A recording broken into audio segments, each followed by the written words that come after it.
ఉన్న బంగారాన్ని విడిపించి ఆ రోజు ఆన్లైన్ రేటుకే మేము కొంటాం. Sharma gold company. నమస్కారం, వెల్కమ్ టు సుమన్ టీవీ. నేను గీతాంజలి. ప్రస్తుతం మనతో పాటు ఋగ్వేద అధ్యాపకులు, ప్రముఖ ఆధ్యాత్మికవేత్త, హిందూ ధర్మక్షేత్రం వ్యవస్థాపకులు సంతోష్ కుమార్ ఘనపాటి గారు ఉన్నారు. వారితో మాట్లాడదాం. గురుగారు నమస్కారం అండి. మంగళం మాతమ్మ, నమస్కారం. చాలా సంతోషం మీతో మాట్లాడడం. చాలా దూరం నుంచి వచ్చారు, మైసూర్ కదండి? అవునండి, అక్కడ ఉంటాను. అక్కడే ఉంటారు. హైదరాబాద్ రావటం అది నెలకు ఒకసారి, 2 నెలలకు ఒకసారి వస్తూ ఉంటాను. రెగ్యులర్ గా అయితే నా పని వేద పాఠశాలలో వేద పాఠాలు చెప్పడం. అదే గత 12 ఏళ్లుగా చేస్తూ ఉన్నాను. 12 సంవత్సరాలు. అప్పుడప్పుడు అవకాశం ఉన్నప్పుడు ఇలా వస్తూ ఉంటాను. కానీ చాలా సంతోషం, మీ వీడియోస్ అవి చూస్తూ ఉంటాము. మీరు చెప్పినటువంటి అంశాలు కానీ ఇప్పటి జనరేషన్ వాళ్ళకు కూడా తెలియాలి కొన్ని అనేది. మీ ద్వారా అలా తెలియటం అనేది నాకు చాలా సంతోషం అనిపించింది. అందుకే మిమ్మల్ని ఆహ్వానించాము. చాలా సంతోషం ఇక్కడికి రావడం, సుమన్ టీవీ స్టూడియోకి రావడం నాకు కూడా చాలా సంతోషంగానే ఉంది. ప్రేక్షకులకి చాలా సందేహాలండి. వాళ్ళు ఏంటంటే కామెంట్స్ రూపంలో అడుగుతూ ఉంటారు. ఏదైనా ఇష్యూ వచ్చినప్పుడు క్వశ్చన్స్ వేస్తూ ఉంటారు వాళ్ళు. అందులో భాగంగా అడిగింది, దైవం అని చెప్తున్నాం మనం, దేవుడు అది ఏ మతపరంగానైనా సరే, అయితే హిందూ మతపరంగా చూసుకుంటే కనుక 3 దేవతలు అని అంటారు. అలా ఏం లేదు, దేవుడు ఎవరైనా ఒక్కలే అంటారు కదా. ఒక్కల, ముగ్గురా, లేకుంటే 3 దేవతల? ఎవరు అసలు? ఇప్పుడు మనం చెప్పాలంటే ఏదైనా వేద ప్రామాణికంగా మనం తీసుకున్నాం అనుకోండి, ఋగ్వేదంలో ఒక మంత్రం ఉంది. ఇది చాలా ఫేమస్, అందరూ కోట్ చేస్తూనే ఉంటారు. ఏకం సద్విప్ర బహుధా వదంతి అంటారు. అది దాని ముందు వాక్యం మనం చూస్తే ఇంద్రం మిత్రం వరుణమగ్నిం ఆహుహు అథో దివ్యస్సు పర్ణో గరుత్మాను ఏకం సద్విప్ర బహుధా వాదంత్యగ్నియమం మా తరిష్పా నమాహుహు అని చెప్పడం ద్వారా భగవంతుడు ఒకడే అయినప్పటికీ కూడా భగవంతుడిని మనం ఇన్ని రూపాల్లో మనం పూజిస్తాము అని అక్కడ మనకు కనిపిస్తుంది. ఏ రూపాల్లో అట? అగ్ని, ఇంద్రుడు, వరుణదేవుడు, యముడు, అలాగే ఇతర మనం పూజించేటటువంటి విష్ణు, రుద్ర, వాళ్ళందరూ కూడా దీంట్లోకి వచ్చేస్తారు. ఈ మాట వేదం ఎందుకు చెప్పింది? ఇప్పుడు ఇదే మాటతో చాలా మంది దేవుడు ఒకడే అని వేదం చెబుతూ ఉంటే, మీరేమో ఇంతమంది దేవుళ్లకు ఇన్ని గుళ్ళు కట్టేస్తున్నారు అని చెప్తున్నారు. కానీ ఇదే మంత్రంలో వేదం బహుదేవతారాధనను సర్టిఫై చేస్తుంది. అంటే ఒకే ఒక్క దేవుణ్ణి ఇన్ని రూపాలతో పూజిస్తున్నాము అని వేదం చెబుతోంది. అంటే మరి పూజించమనే కదా అర్థం, అంతేకాని పూజించకూడదని చెప్పలేదు. వేదానికి ఎప్పుడూ మొహమాటం ఉండదు. వేదం ఎప్పుడూ స్ట్రైట్ గా మాట్లాడుతుంది. ఎందుకంటే వేదం సర్వసత్తాకమైనటువంటి పవిత్ర గ్రంథం, స్వతః ప్రమాణము అని దానికి పేరు. కావున వేదంలో ఏది చెప్తే అది మనకి అత్యంత ప్రామాణికమైనది. అంటే ఇప్పుడు వేదంలో ఏముంది? ఏకం అని చెప్పేసి ఒకే దేవుణ్ణి సద్విప్రాహ బహుధా వదంతి, నానా రకాలుగా చెప్తారు వాళ్ళు. ఒక ఆయన అగ్నిదేవుడే అంటాడు, ఒక ఆయన ఇంద్రుడు అంటాడు, ఒక ఆయన యముడు అంటాడు. సద్విప్రాహ అన్నారు. సద్విప్రాహ అంటే సద్విద్వాంసులు, అంటే గొప్ప పండితులు. గొప్ప పండితులు ఏమంటారు? వీళ్ళందరూ దేవుళ్ళే అంటారు. అంటే దాని అర్థం ఏమిటి అని అంటే కనుక బహుదేవతారాధన అనేటటువంటిది చేసేవాళ్ళు సద్విప్రులనే మనకి ఇక్కడ అర్థం అవుతుంది. అంటే చేయొచ్చు, ఆరాధన చేయవచ్చు అని, చేయమని.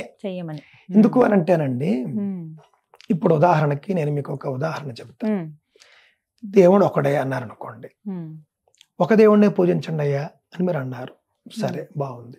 ఆ ఒక దేవుడు ఎవరు అనేది వస్తుంది. ఇప్పుడు దేవుడు ఒకడే అన్నప్పుడు ఆ ఒక దేవుడు ఎవరు? సరే, ఏదో ఒక ఫలానా ఆయన అని నేను చెప్పాను.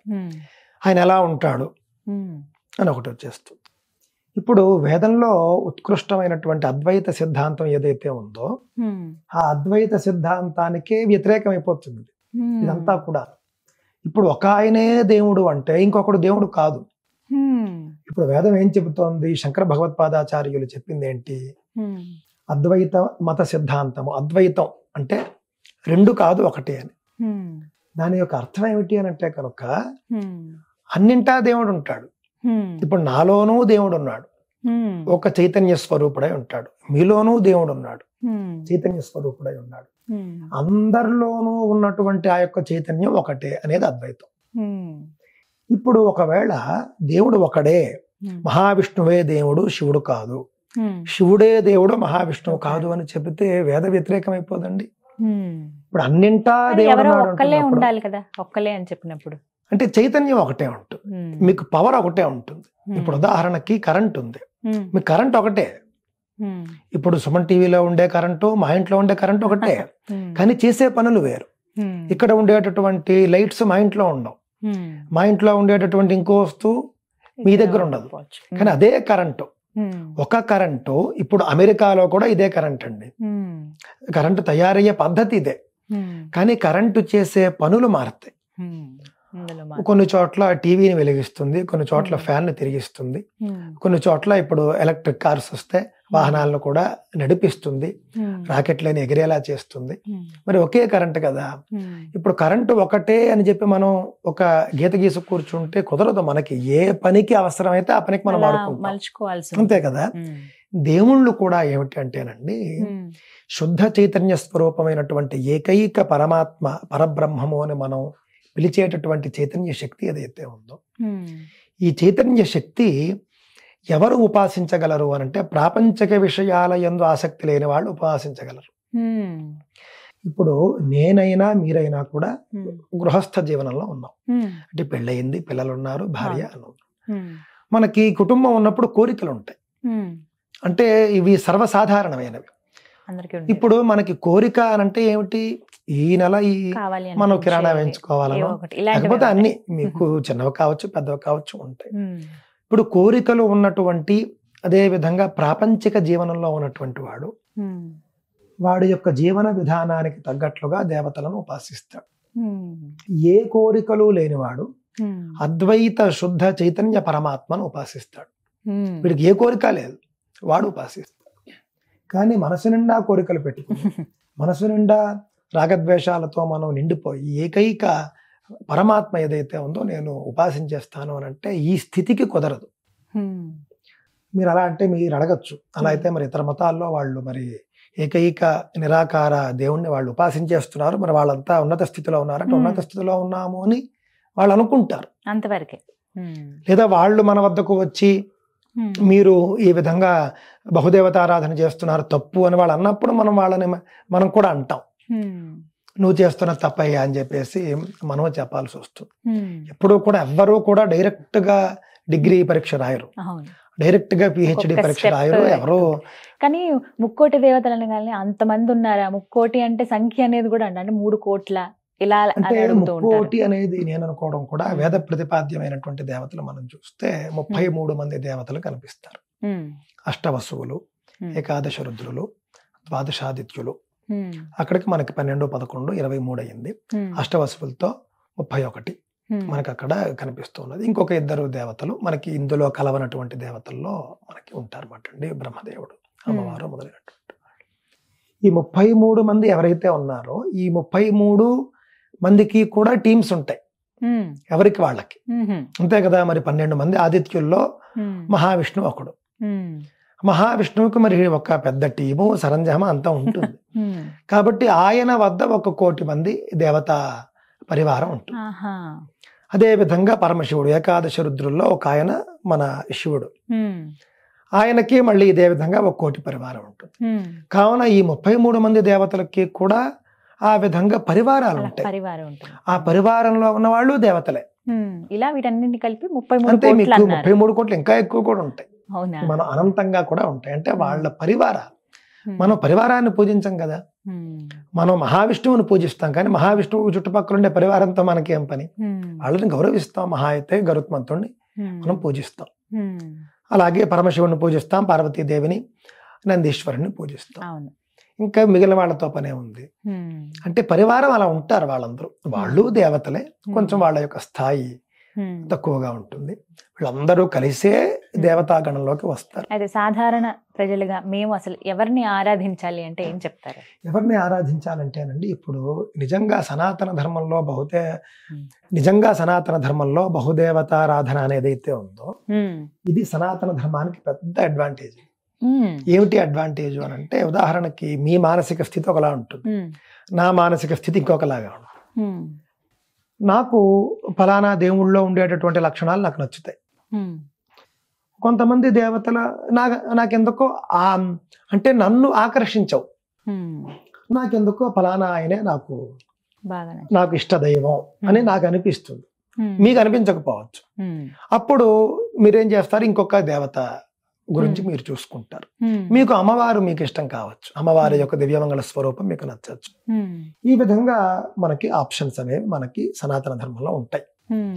మనకి ఏ దేవత ఎందైతే మనకి ఇచ్చ కలుగుతుందో ఆ దేవతనే మన యొక్క ఇష్ట దేవతగా మనం స్థిరం చేసేసుకోవాలి.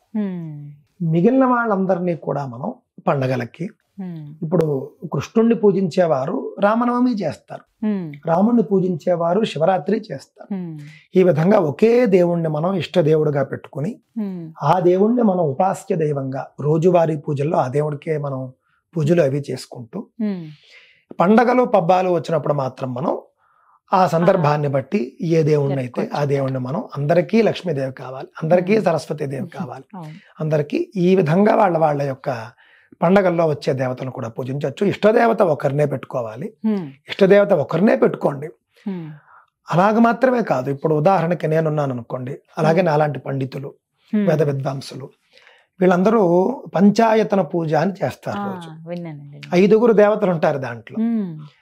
ఇప్పుడు ఉదాహరణకి నాకు శివుడు అంటే ఇష్టం అనుకోండి, మధ్యలో శివుడిని పెట్టుకుంటాను నేను. శివుడు, విష్ణువు, సూర్యుడు, గణపతి, అమ్మవారు, వీళ్ళ 5 మీకు పంచాయతనంలో ఉంటారు. ఈ పంచాయతన దేవతల్లో నా ఇష్టదైవం ఎవరో ఆ దైవాన్ని మధ్యలో పెట్టుకుంటా, సెంటర్ చేసుకుని అందరినీ పెట్టుకుని పూజించుకుంటాం. కావున పంచాయతన దేవతా పూజ అనేది ఇలాగే ఉండాలని అయితే లేదు. పంచాయతన మధ్యలో ఎవరిననేది ఈ 5 మధ్యలో ఎవరిని పెట్టుకోవాలి అనేది మన ఇష్టం. మధ్యలో ఎవరిని పెట్టుకున్నప్పుడు ఈ 4 పక్కల ఎవరు ఉండాలి అనేది శాస్త్రం చెబుతుంది. మధ్యలో శివుడు ఉంటే ఈశాన్యంలో ఎవరు ఉండాలి, ఇవన్నీ కూడా మనకి మళ్ళీ శాస్త్రం చెబుతుంది. కానీ సెంట్రిక్ మాత్రం అది మన ఛాయిస్. కావున పంచదేవతారాధన కింద లెక్క. ఇది కాకుండా అగ్నిహోత్రం ఉంటుంది, సంధ్యావందనంలో గాయత్రి మంత్రం ఉంటుంది, అలాగో మరి సూర్యోపాసన ఉండే ఉంటుంది. కావున వేదంలో చెప్పిన దేవతల పూజలు ఉంటాయి. కావున మా వరకు వస్తే కనుక నిరంతరం బహుదేవతారాధన చక్కగా మేము చేస్తూ ఉంటాం. కానీ గొప్ప విషయం ఏంటంటే వేద విద్వాంసులు ఎవరైనా ఎన్ని వందల మంది దేవతలను పూజించినవాడి భగవంతుడు ఒకడే అనేటటువంటి స్పష్టమైన అవగాహన కలిగి ఉంటాడు. అన్నింటా ఒకే చైతన్యాన్ని చూడగలుగుతాడు, ఒకే భగవంతుడిని చూడగలుగుతాడు. ఏ రూపంలోనైనా ఒకే దేవుణ్ణి పూజిస్తారు. ఆ ఒక్క దేవుడు ఎవరు, విష్ణువా శివుడా అన్నదానికి కూడా మనం చెప్పడానికి వీల్లేదు. వాళ్ళకంటే కూడా ఉన్నత స్థితిలో ఉన్నటువంటి లేదా వాళ్ళ అందరిలోనూ అంతర్లీనంగా ఉన్నటువంటి ఒక పరబ్రహ్మ పదార్థం. పైగా పురాణాల్లోనండి ఒక పురాణం మహావిష్ణువే సుప్రీం అని చెబుతుంది. అవును, ఒక పురాణం భాగవతం, మీరు దేవి భాగవతం చూస్తే కనుక అమ్మవారే సుప్రీం. గణపతి పురాణంలో గణపతే సుప్రీం, శివ పురాణంలో శివుడే సుప్రీం. దాని యొక్క అర్థం ఏంటంటే వీళ్ళందరిలో ఉన్నటువంటి చైతన్యం ఒకటే అని అక్కడ అర్థం. మీకు ఏ దేవత ఇష్టం కలిగితే ఆ దేవతను మీరు పూజించుకోండి. చైతన్యం ఒకటే అనేది మాత్రం మీరు తక్కువ చేసినట్టు అవదా? ఏమీ అవదండి, ఎట్టి పరిస్థితుల్లోనే అవదు. ఇప్పుడు నాకు ఇష్టమైన వాళ్ళతో నేను మాట్లాడతాను, మీకు ఇష్టమైన వాళ్ళతో మీరు మాట్లాడతారు. పక్కన మనకి తెలియని వాళ్ళు ఉన్నారు అనుకోండి, మనం పలకరించాం, తెలిసినా పెద్దగా పరిచయం లేకపోతే పలకరించాం, వాళ్ళు పలకరిస్తే పలకరిస్తాం. ఇలాగే మనకి లోకంలోనే మనం చూస్తూ ఉంటాం. కావున అసలు ఒకరిని తక్కువ అనే సమస్య లేదు. ఎందుకంటే విష్ణువుని పూజిస్తే శివుణ్ణి పూజించినట్లే, శివుణ్ణి పూజిస్తే విష్ణువుని పూజించినట్లే. భగవద్గీతలో ఒక గొప్ప వాక్యం ఉంటుంది, మీరు అడిగారు కాబట్టి చెబుతున్నారు. యో యో యాం తనుం భక్తః శ్రద్ధయార్చితుమిచ్చతి తస్య తస్యాచలాం శ్రద్ధాం తామేవ విదధామ్యహం. ఎవరెవరైతే ఏ దేవుణ్ణి ఇష్టపడి ఉపాసిస్తారో, పూజ చేస్తారో, వాళ్ళందరి రూపంలో కూడా నేనే ఉండి ఆ దేవుళ్ళ యందే వాళ్ళకి భక్తిని పెంచి ఆ రూపంలో వాళ్ళని నేను అనుగ్రహిస్తాను అని భగవద్గీతలో కృష్ణ పరమాత్మ అంటాడు. కృష్ణ పరమాత్మ అంటే అక్కడ ఆయన శుద్ధ చైతన్య పరబ్రహ్మ స్వరూపంగా అంటే యద్భావం తద్భవతి అన్నట్లుగా అనుకోవచ్చు. అంటే మీరు ఎవరిని పూజించినా, మీరు శివుణ్ణి పూజించినా, సూర్యుని పూజించినా, గణపతిని పూజించినా నాకే చేరుతుంది చివరికి అనేటటువంటిది ఆ యొక్క శుద్ధ చైతన్య పరమాత్మ యొక్క అభిప్రాయం. ఎలా పూజిస్తారో ఆ రూపంలో అనుగ్రహిస్తారు. అంతే, మీరు ఏ రూపంలో పూజించినా ఆయన అనుగ్రహిస్తాడు. ఏ రూపంలోనైనా అన్నారు కదా అని, మరి మీరు అన్నారు కదండి ఇతర మతాల్లో దేవుళ్ళని పూజిస్తే ఏమిటి ఇబ్బంది, మన వాళ్ళు కూడా అందరినీ పూజించవచ్చు కదా అంటే, అలా కాదయ్యా. మళ్ళీ దానికి శంకరులు చెప్పినటువంటి వ్యాఖ్యానాలు మొదలైనటువంటి వాటిలో వేద ప్రతిపాద్యమైనటువంటి దేవుళ్ళు. ఈ స్టేట్మెంట్ వేదంలో ఉన్న దేవుళ్ళ గురించి మాత్రమే, అంతే కదా. మరి వేదంలోనే వందలాది దేవుళ్ళు మనకు కనిపిస్తూ ఉన్నప్పుడు అందులో నువ్వు ఎవరిని పూజించినా నాకే చేరుతుందయ్యా, నువ్వు నన్ను పూజించినా కూడా నేను వాళ్ళందరికీ శక్తినివ్వాల్సిందే అనేటటువంటిది. కావున ఎందరు దేవుళ్ళనైనా పూజించవచ్చు, అది వేద ప్రామాణికంగా ఉండాలి అంతే.